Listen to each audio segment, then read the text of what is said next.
Tal vez llevas días, semanas, quizá años cargando con la sensación de que tu vida debería ser diferente. Te levantas cada mañana, cumples con lo que se espera de ti, regresas a casa con las manos vacías y el corazón pesado, y en algún momento de la noche, cuando todo está en silencio, te preguntas si esto es todo lo que hay.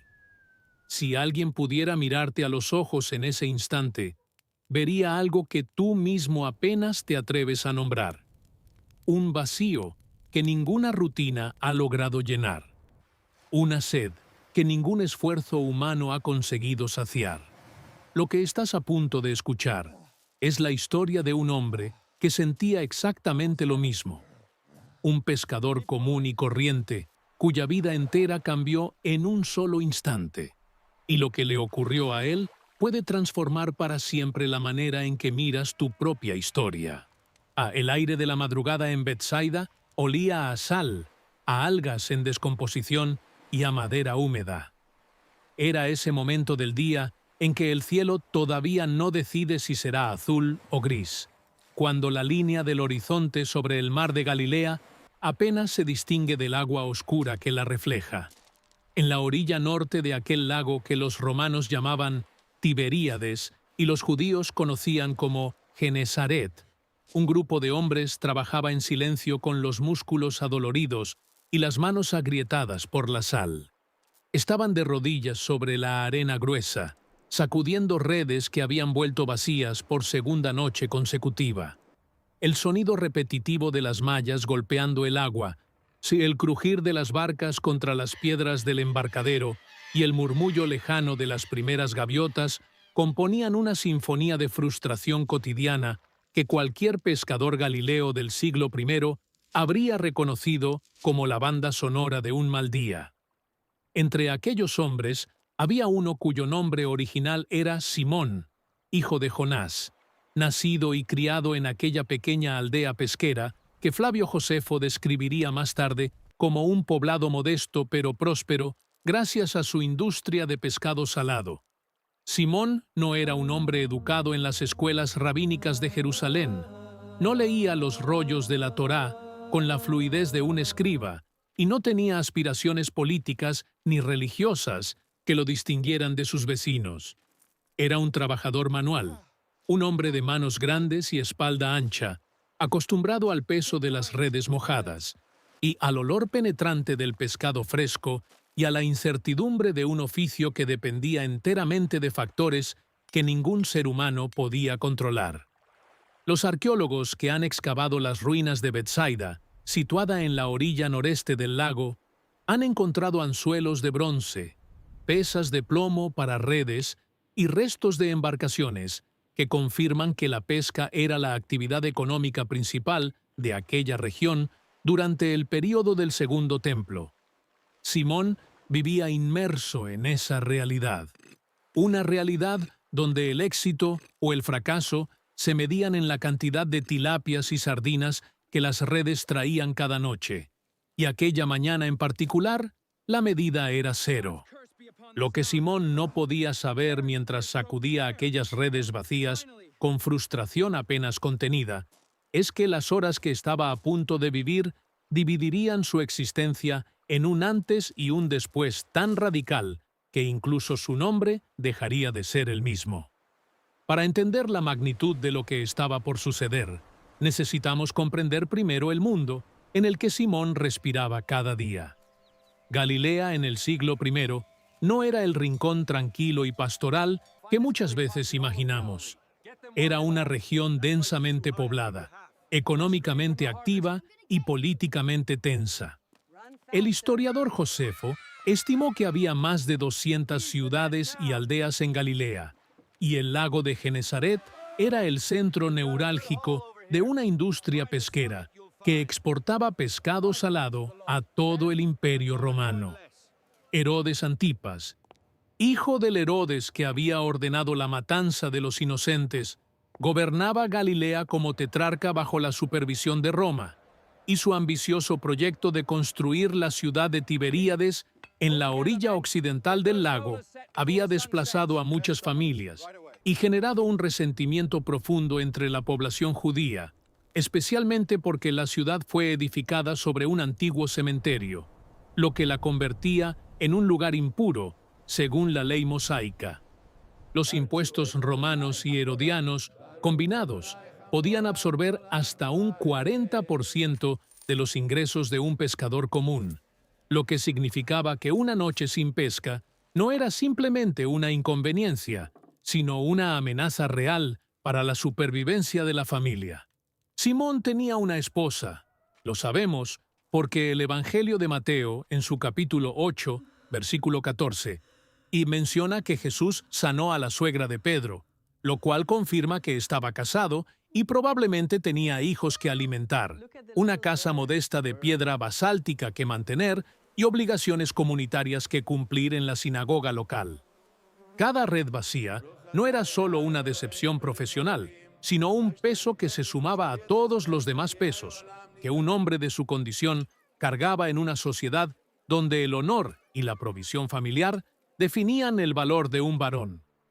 Fue en medio de esa realidad ordinaria, con las manos raspadas y el ánimo en el suelo, cuando algo inesperado interrumpió la rutina de aquella mañana.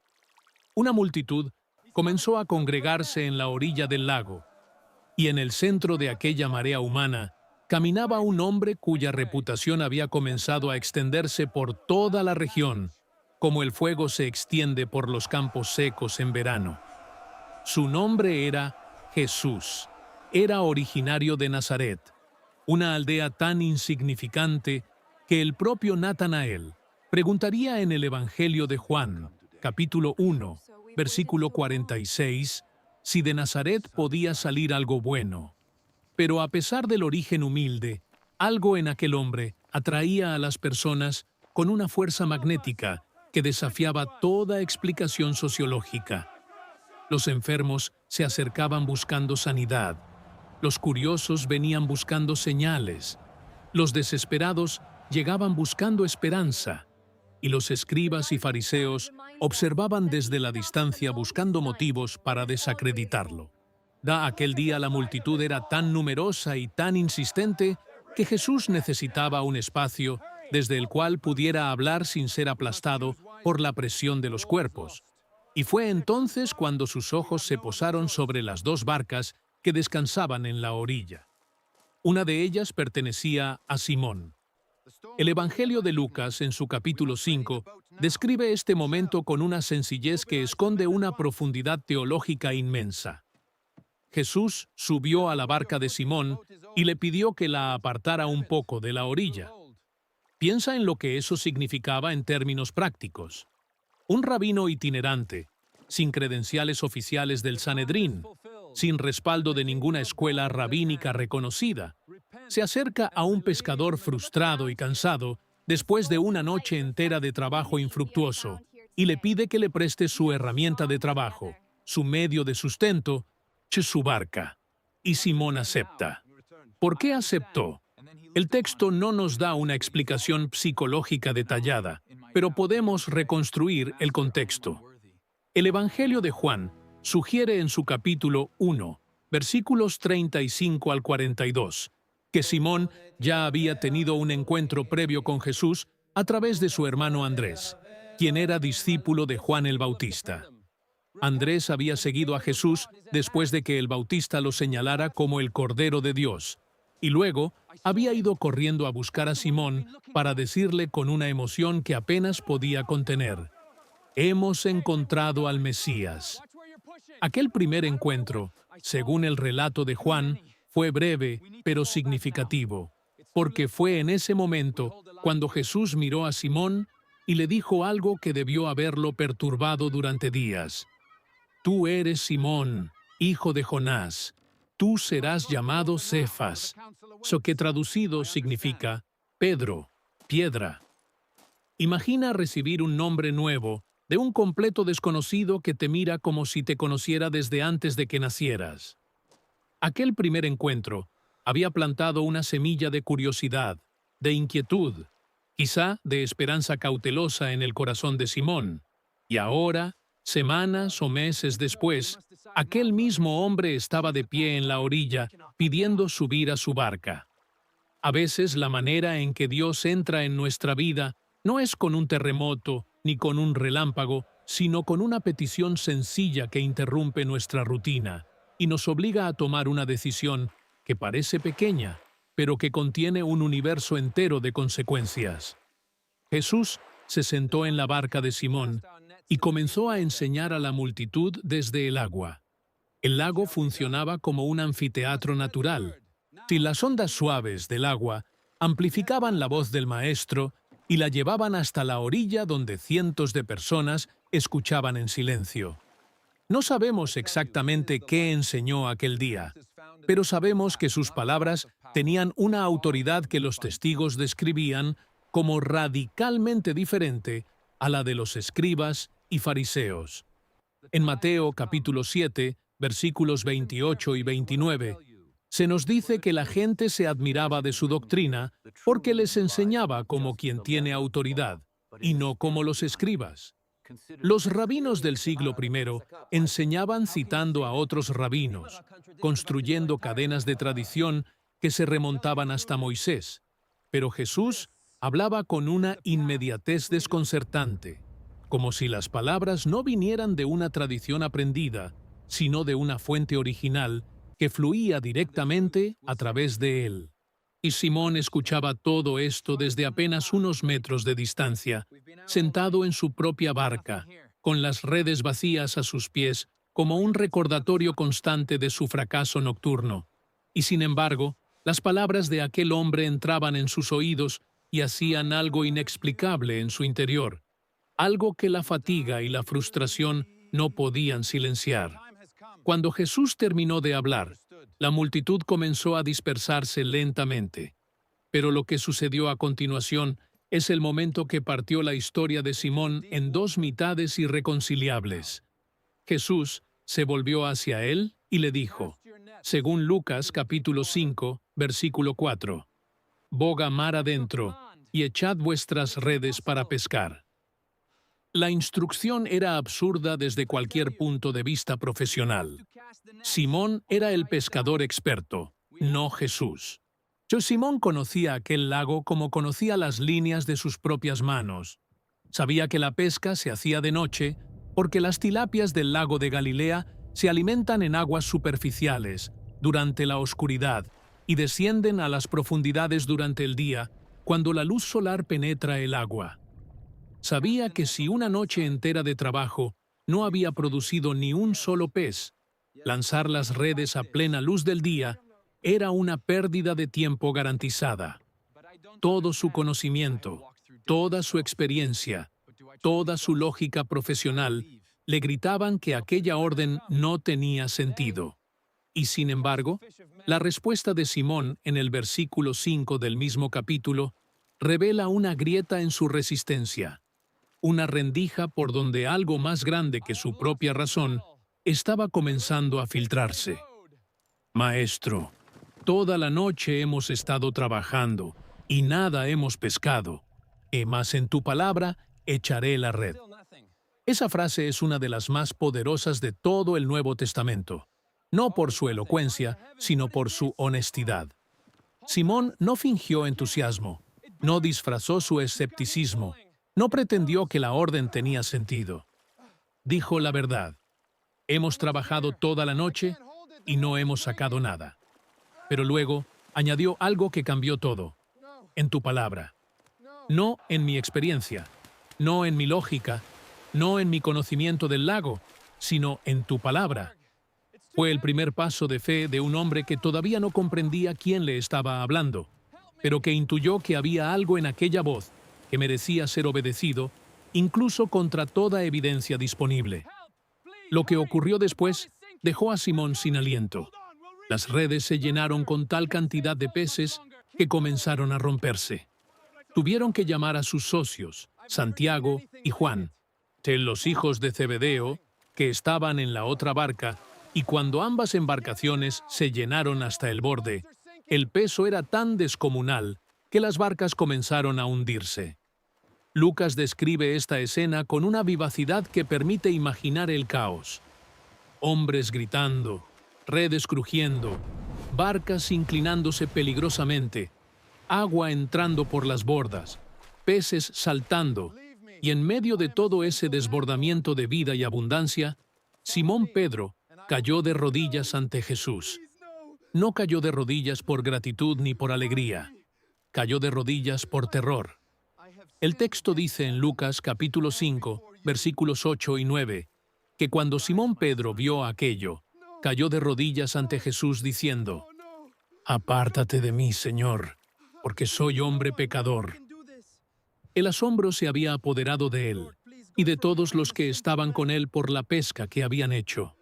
Este es quizá el momento más revelador de todo el episodio. Simón no dijo: «Gracias por los peces», ni «Enséñame cómo lo hiciste». Dijo: «Apártate de mí, porque soy pecador». En el instante en que la naturaleza sobrenatural de Jesús se hizo innegable a través de aquel milagro, la primera reacción de Simón no fue acercarse, sino pedir distancia. No fue celebración, sino confesión. No fue curiosidad, sino temor sagrado. Esto nos recuerda la reacción de Isaías cuando vio la gloria de Dios en el templo. Según el capítulo 6 del libro que lleva su nombre, versículo 5, cuando exclamó: «¡Ay de mí, que soy muerto, porque siendo hombre inmundo de labios, he visto al Rey, al Señor de los ejércitos». Hay un patrón bíblico consistente. Cuando un ser humano se encuentra verdaderamente con la santidad de Dios, la primera reacción no es éxtasis, sino una conciencia aguda de la propia indignidad. Simón, arrodillado en aquella barca que se hundía bajo el peso de un milagro imposible, experimentó por primera vez en su vida lo que los teólogos llaman el mysterium tremendum, ese encuentro con lo sagrado que simultáneamente atrae y aterra, que fascina y hace temblar, que invita y que abruma. Y es precisamente aquí donde quiero hacer una pausa y hablar contigo directamente. Sé que estás escuchando esta historia, y quizá te identificas con Simón más de lo que te gustaría admitir. Tal vez tú también has trabajado toda la noche y tus redes han vuelto vacías. Tal vez has hecho todo lo que se supone que debías hacer. Has seguido las reglas. Has cumplido con tus responsabilidades. Has puesto todo tu esfuerzo. Y aún así, sientes que algo fundamental falta. Quiero que sepas que esta historia no es solo un relato del pasado, sino una invitación del presente, y me encantaría saber en qué momento de tu vida sentiste que Dios te estaba pidiendo algo que no tenía sentido desde tu lógica humana. Escríbelo en los comentarios, porque tu experiencia puede ser exactamente la palabra que otra persona necesita leer hoy. La respuesta de Jesús a la confesión aterrorizada de Simón es una de las frases más tiernas y transformadoras de los evangelios. No lo reprendió por su pecado, no lo sermoneó sobre sus faltas, no le pidió una lista de sus transgresiones. Según Lucas capítulo 5, versículo 10, Jesús le dijo simplemente: «No temas, desde ahora serás pescador de hombres». Analicemos la profundidad de estas palabras. Primero, no temas. El mandato más repetido en toda la Biblia, al presente en boca de Dios, desde el Génesis hasta el Apocalipsis, es precisamente ese: no temas. Dios sabe que el encuentro con lo divino genera terror en el corazón humano, y su primera palabra no es de juicio, sino de consuelo. Segundo, desde ahora. No desde que te purifiques, no desde que seas digno, no desde que hayas pasado por un proceso de formación rabínica. Desde ahora, con tus redes mojadas, con tu pecado confesado, con tu temor todavía temblando en tus rodillas, desde este preciso instante. Tercero, serás pescador de hombres. Jesús no le pidió a Simón que dejara de ser quien era, sino que le reveló una dimensión mayor de su identidad que él mismo desconocía. Todo lo que Simón había aprendido en el lago, la paciencia, la perseverancia, la capacidad de trabajar en equipo, el conocimiento de cuándo lanzar y cuándo recoger, la resistencia ante las noches vacías, Todo eso no era tiempo perdido, sino entrenamiento divino para una misión que superaba infinitamente la pesca de tilapias. Dios no desperdicia nada en nuestra historia. Cada habilidad que has desarrollado, cada fracaso que has sufrido, cada noche vacía que has soportado, tiene un propósito que quizá todavía no puedes ver, pero que ya está tejido en el plan que Dios tiene para tu vida. Si esta historia está tocando algo dentro de ti, si sientes que estas palabras están llegando a un lugar de tu corazón que llevaba mucho tiempo cerrado, quiero invitarte a que te suscribas a este canal. No te lo pido como una formalidad ni como una estrategia. Te lo pido porque sé lo que es necesitar una palabra que te sostenga cuando todo parece derrumbarse.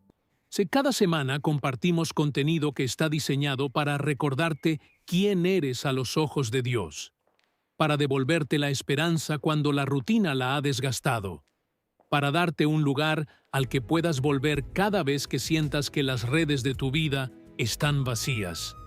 Suscríbete para que no te pierdas lo que viene, porque lo que Dios quiere mostrarte a través de estas historias apenas ha comenzado. El versículo 11 de Lucas, capítulo 5, describe la respuesta de Simón con una economía de palabras que esconde un terremoto interior. Y cuando trajeron a tierra las barcas, dejándolo todo, le siguieron. Dejándolo todo. Dos palabras que contienen una revolución existencial completa. Simón dejó las barcas que eran su medio de sustento, las redes que eran su herramienta de trabajo, los peces que acababa de pescar en la mayor captura de su vida, sin la seguridad económica que aquel milagro representaba, la rutina conocida, la identidad establecida, la vida predecible. Lo dejó todo, y lo dejó precisamente en el momento en que más tenía. No abandonó la pesca porque le iba mal. La abandonó cuando acababa de experimentar el mayor éxito profesional de su carrera. Esto es fundamental para entender la naturaleza del llamado de Dios. Dios no nos llama cuando no tenemos nada que perder. Nos llama cuando tenemos todo que perder, porque sólo así, la decisión de seguirlo revela dónde está verdaderamente nuestro corazón. Simón podría haber razonado: este hombre me ha dado la mejor pesca de mi vida. Me quedo aquí y le pido que haga esto cada noche y me haré rico. Pero algo en el encuentro con Jesús había hecho que las barcas llenas de peces parecieran insignificantes comparadas con lo que aquel hombre le estaba ofreciendo. Había visto algo más grande que el éxito, más profundo que la prosperidad, más satisfactorio que cualquier red repleta. Había visto a Dios mirándolo a los ojos y diciéndole que su vida tenía un propósito que él nunca se habría atrevido a imaginar. Los años que siguieron a aquella mañana en la orilla del lago fueron los más turbulentos, desafiantes, aterradores y gloriosos de la vida de Simón, ahora llamado Pedro. Caminó sobre el agua y se hundió. Confesó que Jesús era el Cristo, y minutos después fue reprendido por pensar como los hombres y no como Dios. Presenció la transfiguración en el monte junto a Santiago y Juan, y vio con sus propios ojos la gloria de Cristo resplandeciendo como el sol, mientras Moisés y Elías aparecían junto a él. Juró que nunca abandonaría a Jesús, aunque todos los demás lo hicieran, y luego lo negó 3 veces antes de que el gallo cantara, exactamente como Jesús le había advertido. El relato de la negación que encontramos en los 4 evangelios es particularmente doloroso porque revela la fragilidad humana en su expresión más cruda. Según Lucas capítulo 22, versículos 61 y 62, en el momento exacto en que Pedro pronunció su tercera negación, el Señor se volvió y miró a Pedro. Y Pedro se acordó de la palabra del Señor, salió fuera y lloró amargamente. Esa mirada de Jesús a Pedro en el patio del sumo sacerdote, iluminados ambos por el fuego de la hoguera, donde los guardias se calentaban las manos en aquella noche fría de Jerusalén, es una de las escenas más conmovedoras de toda la literatura humana. No fue una mirada de reproche ni de decepción. Fue una mirada que decía: «Te conozco, sé lo que acabas de hacer, y mi amor por ti no ha cambiado ni un grado». La misma mirada que había visto a un pescador frustrado en la orilla de Betsaida, y había visto en él una roca sobre la cual se edificaría la iglesia. Después de la resurrección, el Evangelio de Juan nos regala en su capítulo 21 una de las escenas más hermosas de restauración que existe en las Escrituras.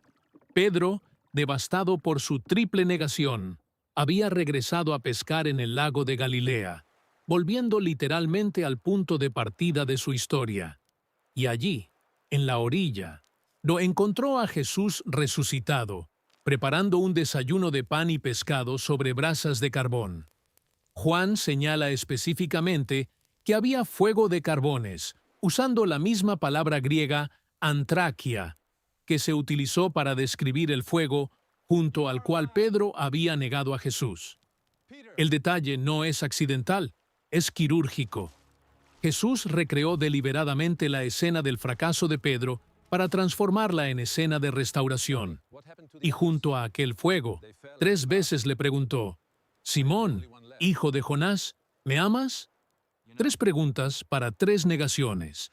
3 oportunidades de afirmación para borrar 3 momentos de cobardía.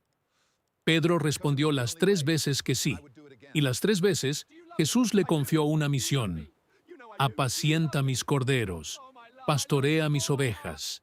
«Apacienta mis ovejas». El pescador que había dejado sus redes para seguir a un carpintero de Nazaret, ahora recibía la responsabilidad de cuidar al pueblo de Dios. El hombre que había negado conocer a Jesús ahora era comisionado para alimentar espiritualmente a quienes lo seguían. La transformación de Simón en Pedro, de piedra movediza en roca firme, no ocurrió a pesar de sus fracasos, sino a través de ellos. Cada caída lo preparó para comprender la gracia de una manera que ningún éxito habría logrado.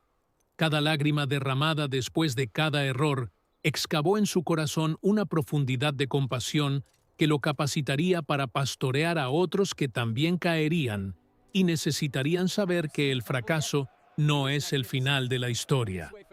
El libro de los Hechos de los Apóstoles nos muestra la transformación completada. El mismo Pedro, que tembló ante la pregunta de una sirvienta en el patio del sumo sacerdote, se puso de pie el día de Pentecostés ante miles de personas en Jerusalén y predicó con un poder que dejó a los oyentes compungidos de corazón, según Hechos capítulo 2, versículo 37. Aquel día, 3,000 personas fueron bautizadas. El pescador de Betsaida estaba pescando hombres, exactamente como Jesús le había prometido aquella mañana, junto al lago, cuando las redes se rompían bajo el peso de una captura milagrosa. La profecía pronunciada en una barca se cumplía en las calles de la ciudad santa. Pedro sanó enfermos, confrontó al Sanedrín con una valentía que asombró a los líderes religiosos, quienes reconocían que habían estado con Jesús, según Hechos capítulo 4, versículo 13, le abrió la puerta del Evangelio a los gentiles en la casa de Cornelio, y según la tradición cristiana más antigua, terminó sus días en Roma, crucificado cabeza abajo porque se consideró indigno de morir de la misma manera que su Señor. El camino desde aquella orilla en Galilea hasta aquella cruz en Roma es el testimonio más poderoso de lo que sucede cuando un ser humano ordinario acepta la invitación extraordinaria de dejar sus redes y seguir a Jesús. Quizá estás pensando que la historia de Pedro es admirable pero lejana, que pertenece a un tiempo y un lugar que no tienen nada que ver con tu realidad del siglo XXI. Pero quiero que consideres algo. El Dios que se acercó a la orilla de un lago en Galilea hace 2000 años es el mismo que está de pie junto a ti en este momento. No ha cambiado, no se ha mudado, no ha perdido el interés en los pescadores de redes vacías. Él ve tu cansancio, Conoce tus noches de trabajo sin resultados. Sabe exactamente cuántas veces has sentido que tus esfuerzos no llevan a ninguna parte. Y su invitación sigue siendo la misma. Boga mar adentro. Suelta lo que crees que controlas. Lanza tu red en la dirección que no tiene sentido según tu lógica. Confía en mi palabra, aunque tu experiencia te diga lo contrario. Porque lo que Dios quiere hacer en tu vida es tan desproporcionado, tan excesivo, tan desbordante, que tus barcas actuales no van a poder contenerlo. Vas a necesitar llamar a otros para que te ayuden a sostener la bendición. Tus redes se van a romper bajo el peso de lo que Él tiene preparado. Y en ese momento, cuando veas con tus propios ojos que lo imposible se ha hecho realidad, vas a caer de rodillas, no por el éxito, sino por la presencia. Y vas a entender que todo lo que viviste antes, cada noche vacía, cada esfuerzo sin resultado, cada lágrima de frustración, era simplemente la preparación para el momento en que Dios diría tu nombre y te revelaría el propósito para el que fuiste creado. Pedro no era perfecto cuando Jesús lo llamó, ni fue perfecto después. Tropezó, dudó, negó, lloró y volvió a levantarse. Y cada vez que se levantó, lo hizo más fuerte, más humilde y más consciente de que su fuerza nunca estuvo en su propia capacidad, sino en la gracia de aquel que lo había mirado en la orilla de Betsaida y había visto, debajo del pescador frustrado, la roca sobre la cual se edificaría algo eterno. Esa misma mirada está sobre ti ahora. No te pide perfección, te pide disponibilidad. No te exige que tengas todo resuelto, no te invita a que le entregues precisamente lo que está roto.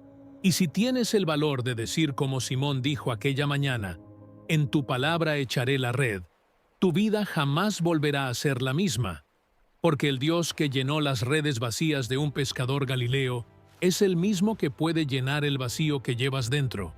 Y lo que Él tiene reservado para ti es infinitamente más grande que cualquier cosa que hayas podido imaginar mientras remendabas tus redes en la orilla.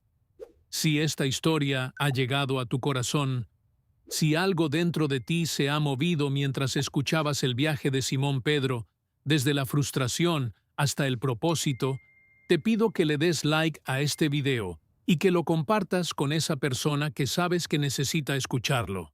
Tal vez es alguien que está pasando por una noche oscura, alguien cuyas redes llevan demasiado tiempo vacías, de alguien que ha olvidado que su historia todavía no ha terminado.